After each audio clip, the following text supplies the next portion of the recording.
regresó bajada un paso extraño, como si quisiera verme tendida una última vez.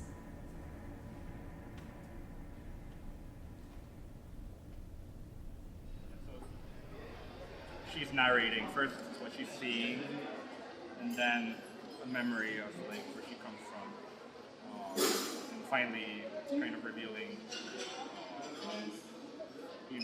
maybe how she died. So the very last two words are "cosa común," which means common root. Yeah.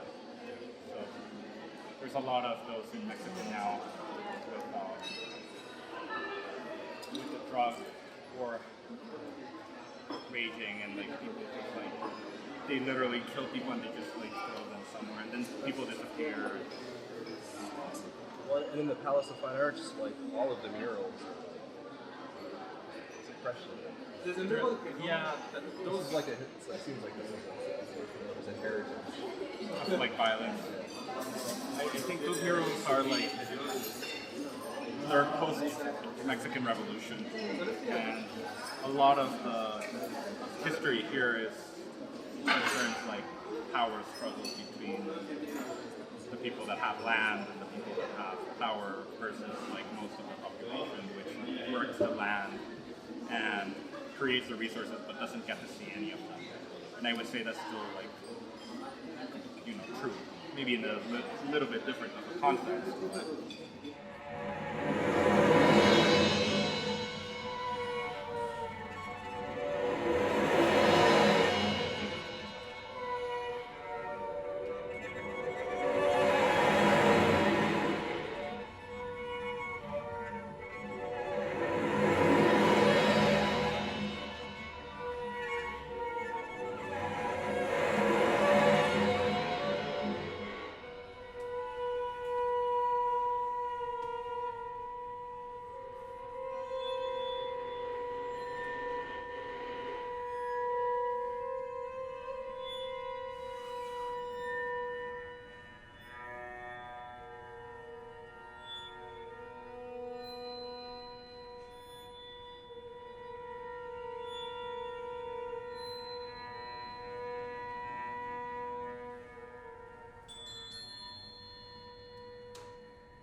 Well, first of all, I always go back to Henry Cowell's work, which I've mentioned many times, and especially that one number that has always struck me of his New Music Quarterly, which was called American Composers on American Music. And he had it very clear that American composers and American music meant the Americas. The idea of pointing it out as a plural form is actually after that, especially after World War II, and even more after the Cuban Revolution. But I think it's important to go back to what a lot of these people were thinking back then, I'm thinking of Frank Lloyd Wright, I'm thinking of John Cage in his earlier writings, and how they felt that there was something going on at this side of the Atlantic and this side of the Pacific that was very particular. The meeting of cultures, the meeting of races, many aspects of history that we have in common that, well, of course, things have developed differently in our different countries, but I still think that there's aspects of a common spirit in this part of the world that we should nurture, we should reflect upon through art. Of course, Valles all the time in Mexico, and everything that happened in New York had happened a week before in Mexico, and maybe 2 weeks before in Buenos Aires. There used to be that kind of communion, and we have lost it. We can't explore why, but it's okay. So what are we going to do now, right? And I think we have to undo a lot of mistrust that has been building up from side and side, and I'm on both sides. And in my particular story, I am on both sides. And there is a lot of mistrust. And it's all around this sad and very pervasive and very easy to submit to idea that success is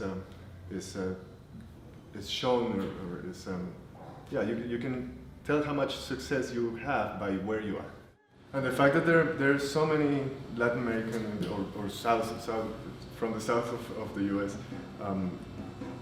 Artists and people in the States has created the illusion that the States is aware of Latin America. And there is something very important to say, that is that if I was born in Colombia, but my professional life has been in America and in the States, I mean. So it's interesting, and it's not really sad, but it is interesting that I cannot claim to be a Colombian composer. And when people ask me about what's going on in Colombia, I have no idea. I say I have no idea. I left. I know that Rodolfo is doing amazing things, but I don't really know. And the piece that Dal Niente played of mine, it's called Verdaderos Negativos, as Federico just said. That means true negatives. And what it makes reference to is to what we call falsos positivos, that is, false positives. And what that refers to specifically in our context has to do with the presentation of false positive results by the Colombian army in terms of its fight against left-wing guerrillas, specifically the case of FARC. And within this, the pressure that they were receiving, especially during the presidency of Álvaro Uribe Vélez, the pressure that they had on them, the army, to show results of their work battling the guerrillas, they started doing something horrible, which was basically just killing innocent civilians and presenting them as casualties of war. And also the piece is important to me in terms of the music, of how I work with indeterminate elements, setting up different types of dialogue with the performers. And that to me is very important because finally, the musical situation is a social-political situation.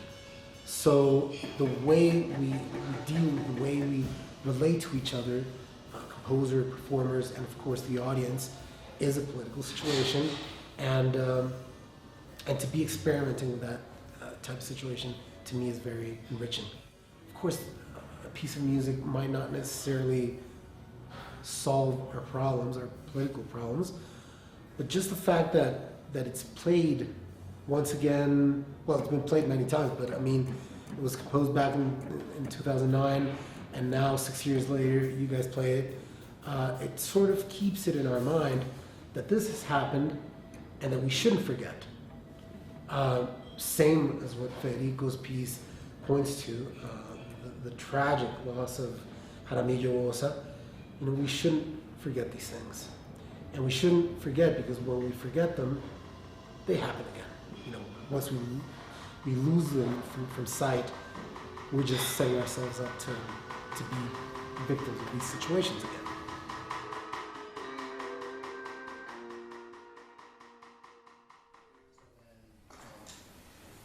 Let's try it out and see what she says.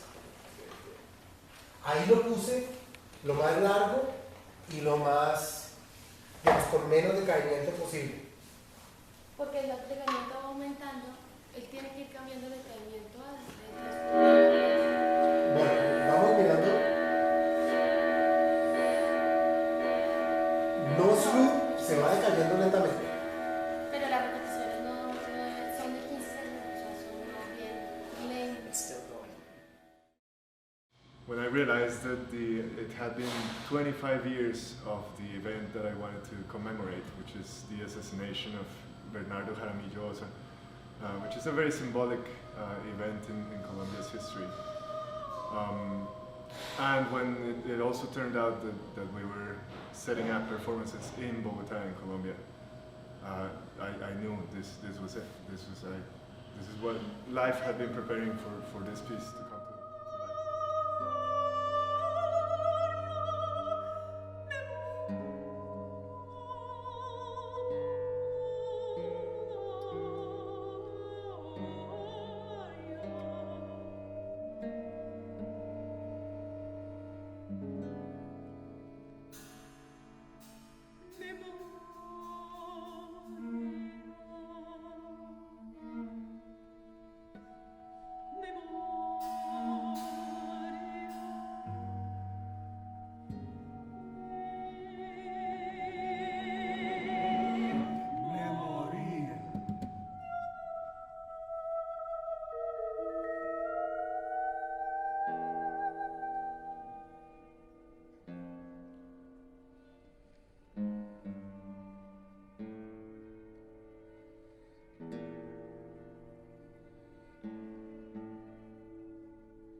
In this music, the dynamic contour and the timbal contour is so extreme from one end to the other, from pianissimo to fortissimo, or from these very subtle sounds to sonic explosions, that it doesn't really get communicated through a recording. So, if anything, the impact that I hope Musicarte has had is showing how groups and composers working together and communicating together and solving issues together make music.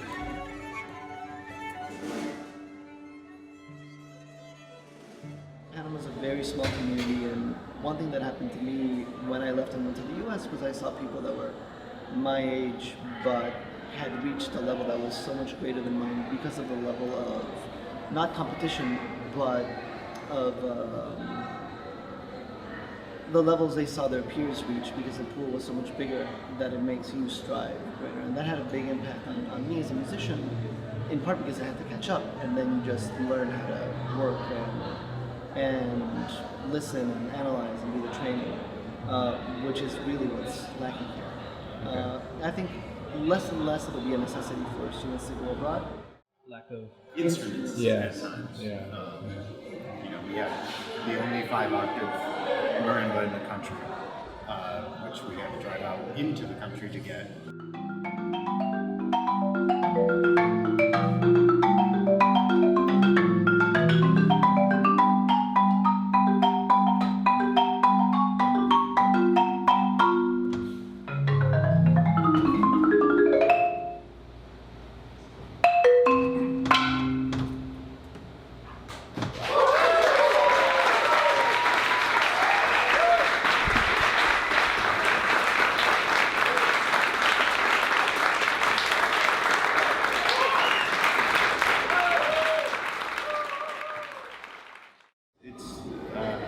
Pleasure to be here and to get to be a part of this Ensemble Dal Niente and participate in it for a second time. And I think I can speak for the both of us that we hope that this relationship continues in the future. Yeah, absolutely.